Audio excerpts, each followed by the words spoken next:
Yeah, my people, welcome back, man. Welcome back to Nicardo Media House. Day again, Monday morning, people. You don't know, bless up with yourself as usual. You don't know the morning side of family, but over the weekend, I saw, the JFF. I don't know how many of you guys listen, the yearly, review of what happened, the best and the lows and what's to come in 2025, and also, big things coming up for the JFF, big things coming up for the reggaeboyz, the reggae girls, and the junior team, some for boys and girls as well, but I'm here to talk about just a few stuff. I'm here to talk about little updates and what is going on with Renaldo Cephas, within within his pace that he's in. He's working at this moment in Turkey, the second division at Ankaragücü, and also a little bit of EFL round up with a few reggae boy players as well. And just pinpoint a few stuff that happened, that the JFF have said in that, that video that they published around 3 days ago. You understand? But people, welcome back, man. Welcome back to the family. The Morning Insider is here again, Monday morning. Here we go again after long weekend of football. I don't know how much football you guys watch, but I consume so many football over the weekend, so I just have to give thanks, you understand? But what you guys do on the weekend, hopefully you guys enjoy the weekend as well. I did, you understand? But first thing first though, let's play this audio with Renaldo Cephas of some updates that is going on. Look, it might not be easy of what Cephas is doing, but listen to this clip, and then I will come back to Renaldo Cephas. There was a reaction to Ankaragücü coach Kenan Kocak in the match. Yellow Navy Blue fans invited coach Kenan Kocak to resign. Kenan Kocak, on the other hand, announced that he would not resign in his evaluation at the end of the match. However, despite this, the idea of parting roads with Kenan Kocak under the management of Ankaragücü came to the fore. It was learned that some managers who gathered in the lodge at the end of the match told Ankaragücü President İsmail Mert Firat that they should not continue on the road with Kenan Kocak anymore. İsmet Tazdemir's name is passed. The managers also conveyed to President Ismail Mert Firat that they should contact the former Bodrumspor coach İsmet Tazdemir, who was idle. On the other hand, yesterday, we learned that one manager reached the coach İsmet Tagdemir through an intermediary and took the pulse. It was learned that Tagdemir stated that he could work at Ankaragücü at the meeting, but that it would not be right to talk about them when there is a current coach at the club. So yeah, that's, the local clip. That's what's really going on, in Ankaragücü with Renaldo Cephas. 12 games, 4 goals in the league, over the last couple of games, you have started the games, he's playing false nine, but you can hear the clip, you can hear the sentiments that, being shared in that clip, that look, things are not right with the president, even when you're talking about the start of what happened, during, I think, was it last season, is former president Tom, the referee, in his face. I don't remember when it was, but again, this is Turkey. They always have administration and stuff. Wonderful league to play in. So much talent in the league, but it's like every club in Turkey, every season, they have administration issues. But if you see Renaldo Cephas playing at a certain standard, you can't really knock the player, because this player is in a toxic environment right now in Turkey, in Ankaragücü. Remember, him and the administrations, they are not seeing eye to eye of what happened. He was trying to force a move out. Reports that, he was getting offer in England. Reports that, a big club in Egypt, I think Maccabi Tel Aviv, was actually offering him, transfer, but they want more. But, it wasn't really going on for him in the first phase of, the first 2 months of the season. No, he's kind of a little bit settled, but he's still not playing real well. He scored in 2 games ago. They got beaten over the weekend as well at home. Now they sit on 23 points in 8th position outside of the playoffs. If the league's supposed to finish, then not going to be in the running to qualify to go back up to the first division, which is Super League in Turkey. So it's all going down for another Cephas. But moving on from that, but EFL run up with over the weekend as well, reggaeboyz face off Oxford Oxford United versus host Sheffield Wednesday. Sheffield Wednesday have coming up of a 2 abysmal result.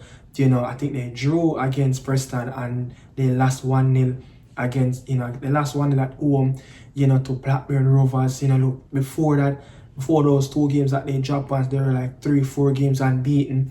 Deshaun Bernard missed, I think, the Derby game, but playing really well, but the last 2 games, Jamal Lowe, the unforgettable man, for Sheffield Wednesday, you have gotten his first start in the league back-to-back since August when he just joined the team. He started the last game, he scored previously, he started but didn't score. But this is what, Jamal Lowe have to say as well, a little goal reaction interview after the game. Beating Oxford United. Gregory also got on the score sheet as well, but listen, to the clip. Well, another good win, another good performance. Went behind, obviously had to fight back to get back into the game. It was a bit of a basketball game at the start, but second half we gained control and got the goals to kill the game off. And you're popping up with some crucial goals as well. Yeah, that's what I'm here for. Do you know what I mean? I want to pop up with goals whenever I can. Honestly, I want to pop up with more. So that's something. Every striker looks the same. They're never satisfied with however many goals they got. They always want more. So that's the mentality we've all got. Because you've had to wait patiently for your chance and taking it when it's come. I mean, yeah, it's being patient and waiting your time and everyone being ready when called upon, really. So hopefully we can continue that. Not just me, but everyone. Josh scored. Smudge has been on a roll. Like everyone who's chipping in with goals. We just need to make that continue. Sheffield Wednesday, Deshaun Bernard still constantly playing out of his skin, the most consistent player over the couple of games, probably you would say the last 3 months, since didn't have in the preseason. Now he's playing well, but it's good to see that Jamal Lowe is back on the score sheet. I understand, but they're 5 points behind. I don't remember who is in the last spot of playoff in the championship. They're 5 points away from the championship to get into the playoff. So let's see if they can keep up that standard. As again I said, before they beat Oxford, over the weekend they dropped massive points. You say they dropped like 4 points out of the 6. Preston and Blackburn team that they should be beating, especially they want to look to go to the Premier League, just like what Deshaun Bernard said. But I mean, moving on, but I want to get your reaction on this, people. Tell me what you guys think. Tell me what you guys think.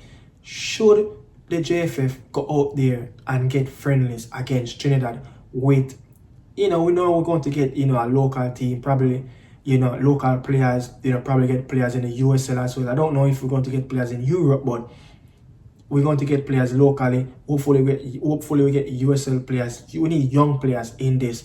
You will say the January camp.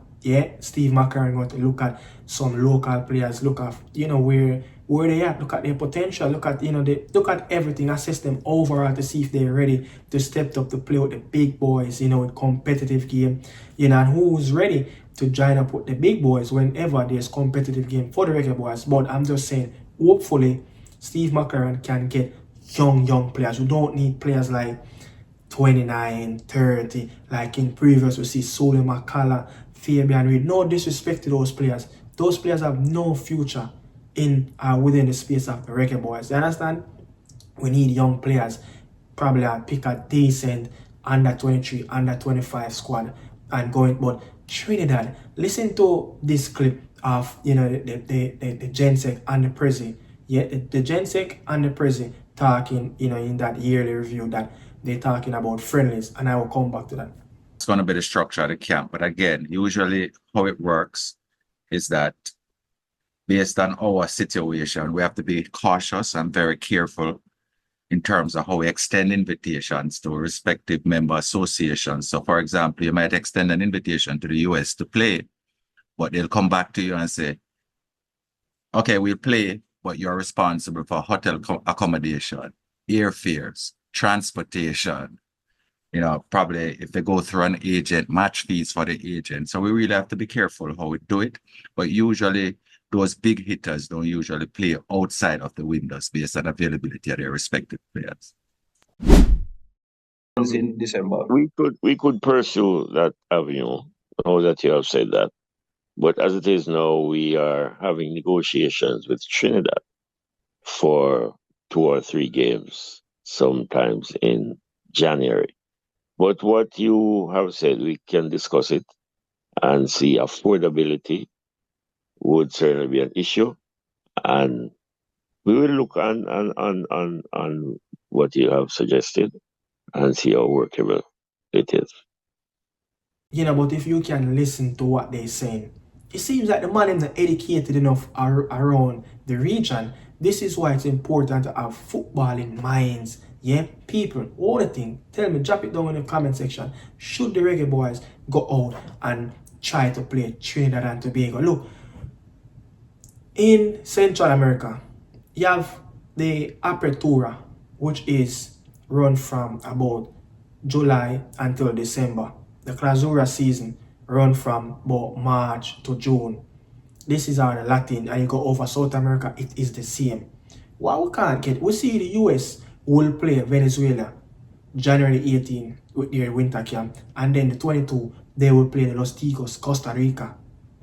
Why we can't get some game with Nicaragua, Honduras, El Salvador, or go over there in South America, or try to play, a local team, that Bolivia, a local team, Paraguay, a local team, something.